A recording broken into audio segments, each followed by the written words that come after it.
अस्सलाम वालेकुम स्टूडेंट्स। जी स्टूडेंट्स, तो चैप्टर नंबर 7 वो आपका कंप्लीट हो चुका है। ठीक है, उसके अब आपको एक दफ़ा दोबारा रिवीजन और लर्निंग करवा रहे हैं। ठीक है, ताकि आपके पूरा चैप्टर एक दफ़ा रिवाइज हो जाए, उसमें लर्निंग हो जाए आपकी। तो ये मैंने कुछ शॉर्ट क्वेश्चंस और 2 लॉन्ग क्वेश्चंस लिखे हुए हैं, ये आप जो है क्लास में लर्न करेंगे। ठीक है, एक दफ़ा दोबारा लर्न करेंगे और इनको आप क्लास के अंदर कुछ क्वेश्चंस को लिखेंगे भी, जो आपको टीचर बताएगा। तो फर्स्ट ऑफ ऑल हम डिस्कस करते हैं शॉर्ट क्वेश्चंस को। तो ये 7 शॉर्ट क्वेश्चंस हैं, इनके आंसर्स मैं आपको पहले बता चुका हूँ। अब कुछ इनको लिटिल बिट डिस्कस करते हैं। First of all elasticity,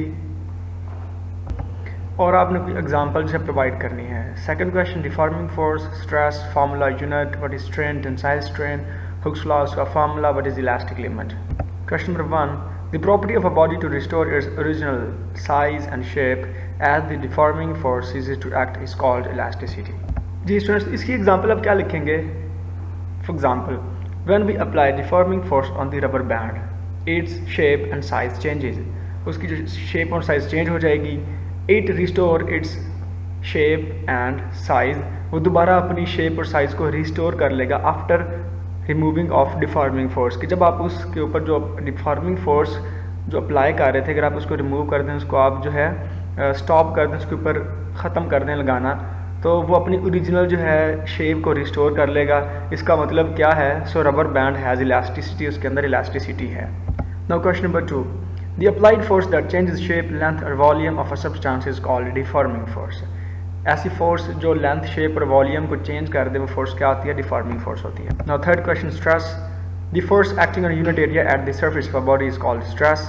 formula, stress is equal to force over area F/A, unit newton metre square. ठीक है, तो ये जो है स्ट्रेस का यूनिट है। Now what is strain?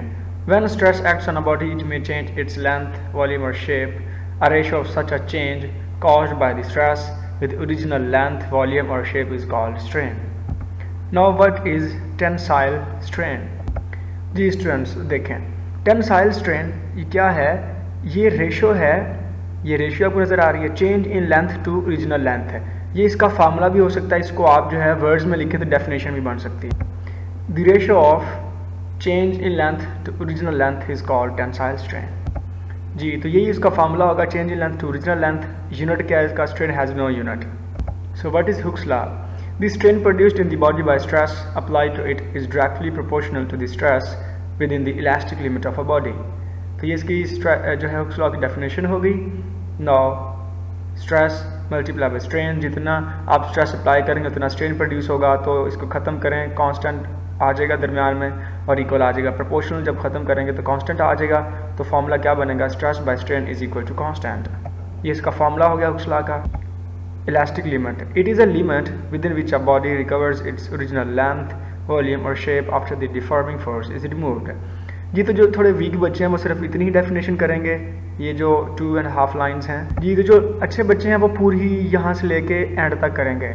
अगर when stress cross this limit called elastic limit, अगर आप उस लिमिट को क्रॉस करते हैं, सपोज इलास्टिक लिमिट है कि जो बॉडी है वो क्या कर सकती है, वो सिर्फ 10 न्यूटन जो है वो फोर्स को बर्दाश्त कर सकती है। मतलब ये उसकी लिमिट है, इलास्टिक लिमिट है। अगर आप उस पर 8 न्यूटन की फोर्स लगाते हैं तो वो आप लिमिट के अंदर हो तो वो अपनी ओरिजिनल लेंथ को रिस्टोर कर लेगी। बट अगर आप 10 की बजाय लगा देते हैं, उसके ऊपर 50 न्यूटन की फोर्स लगा दें, तो ज़ाहिरी बात उसने क्या होना है, आपने लिमिट को क्रॉस कर दिया है। अब बॉडी इज़ परमानेंटली डिफॉर्म्ड, वो परमानेंटली डिफॉर्म होगी, टूट जाएगी and is unable to restore its original state after the stress is removed. तो अब वो दोबारा अपनी शेप को गेन नहीं कर सकती। जी स्टूडेंट्स, तो शॉर्ट सारे क्लियर हो गए। अब लॉन्ग की बारी आती है। अब 2 लॉन्ग याद करेंगे, हाइड्रोलिक प्रेस और यंग्स मॉडुलस है।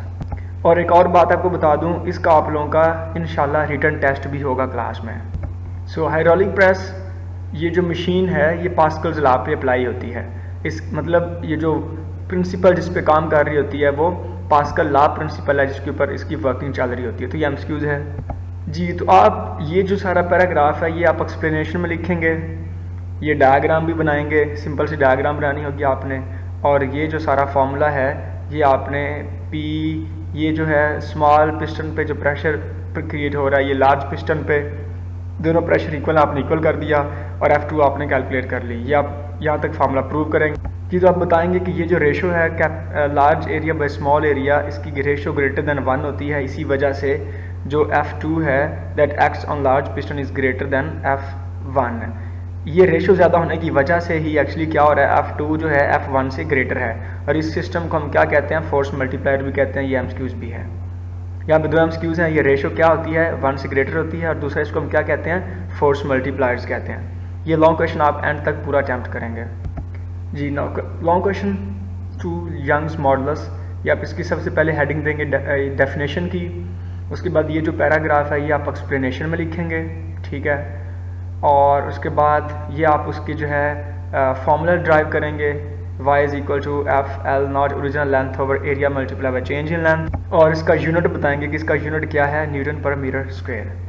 जी तो आई होप आप लोगों को शॉर्ट और लॉन्ग जो है वो समझ लग गई होगी, उनके आंसर्स क्या हैं। आपने को लर्न करना है, क्लास के अंदर ही लर्न करें, उसके बाद जो है घर में लर्न करें। इसका इंशाल्लाह आप लोगों का टेस्ट होगा। ओके जी प्यारे बच्चों, अल्लाह हाफिज़।